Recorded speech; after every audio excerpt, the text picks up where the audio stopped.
ये क्या हो रहा है? और बिंदिया, तुम कहाँ जा रही हो? भाभी, मुझे नहीं लगता कि रियांश और बिंदिया का अब इस घर में रहना ठीक है, तो मैंने बिंदिया और रियांश के रहने का इंतजाम कोई और कर दिया।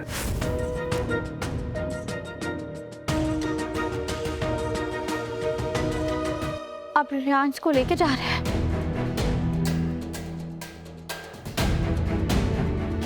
अरे, सबके लिए यही सही होगा। चलो।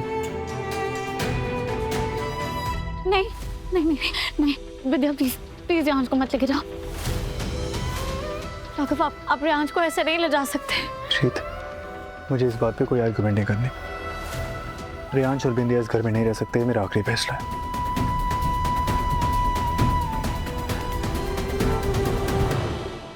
काश ये मुझे रोक ले, काश मैं यहाँ रह जाऊं, वरना राघव जी तो पक्का मेरे हाथ से निकल जाएंगे। ये सब मेरी गलती है ना, मैंने जिद की आप सबके सामने। मुझे जिद नहीं करनी चाहिए थी राघव। मैं माफी मांगती हूँ, लेकिन प्लीज ऐसा मत कीजिए। मैं आपसे प्रॉमिस करती हूँ कि मैं रियांश के पास भी नहीं जाऊंगी, मैं उससे दूर रहूंगी, मैं उसके कमरे में भी नहीं जाऊंगी, उसे गोद भी नहीं उठाऊंगी, उसे छूंगी तक नहीं, लेकिन प्लीज उसे यहाँ से मत लेके जाइए। आप एक बार बिंदिया के बारे में सोचिए ना, वो कहाँ जाएगी? वो उसका तो कोई सहारा भी नहीं है ना। रियांश के पापा ही खुद उसे मंदिर में छोड़ आए थे, तो वो उनसे तो हेल्प ले नहीं सकती। हमने उसे यहाँ सहारा दिया था, अब हम उसे उसका सहारा कैसे छीन सकते हैं? वो इतने छोटे से बच्चे को लेके कहाँ भटकेगी। राघव प्लीज ऐसा मत कीजिए, प्लीज प्लीज। राघव जी, अब रीत जी कितनी परेशान है, मैं इनको एक और मौका देना चाहती हूँ। आखिर मैं भी एक माँ हूँ, माँ का दर्द बहुत अच्छे से समझ सकती हूँ। और जब वो कह रही हैं कि उनकी गलती है, वो आइंदा से रियांश को अपना बेटा नहीं बोलेंगी, तो प्लीज माफ कर दीजिए ना, मैं यहाँ रह जाती हूँ। नहीं बिंदिया,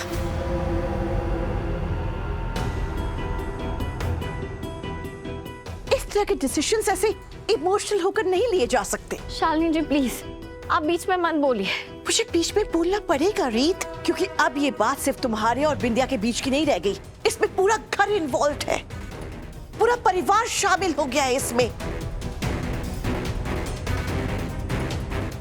कल इस घर में क्या नहीं हुआ? पुलिस स्टेशन, डीएनए रिकॉर्ड्स, बच्चे को लेकर खींचातानी, बिंदिया का रोना धोना, तुम्हारा टूटना, ये वीरेन का गुस्सा, पूनम की ममता, एंड पीहू बेबी। क्या किसी ने पीहू बेबी के बारे में सोचा है? इस पर क्या बीत रही होगी? रोज रोज घर में लड़ाई झगड़े होते हैं, क्या सोचती होगी? रोज अपनी कूल चाची को रोते हुए देखती है, बिंदिया आंटी को घर में डरा डरा घूमते हुए देखती है। इसी तरह के टॉक्सिक माहौल से बचाने के लिए हमने पीहू बेबी को अडॉप्ट किया था ना, इस घर में लेकर आए थे। और अब हमारे घर में बिल्कुल ऐसा ही टॉक्सिक माहौल हो गया है। ये रियांश की वजह से हम पीहू बेबी का बचपन बर्बाद कर देंगे।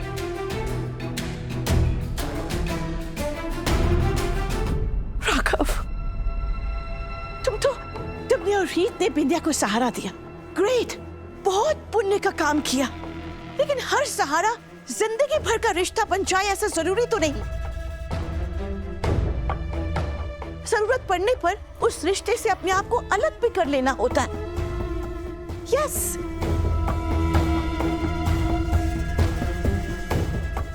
राघव, तुम इस घर, इस परिवार के सबसे जिम्मेदार, रिस्पॉन्सिबल और सेंसिबल बेटे हो।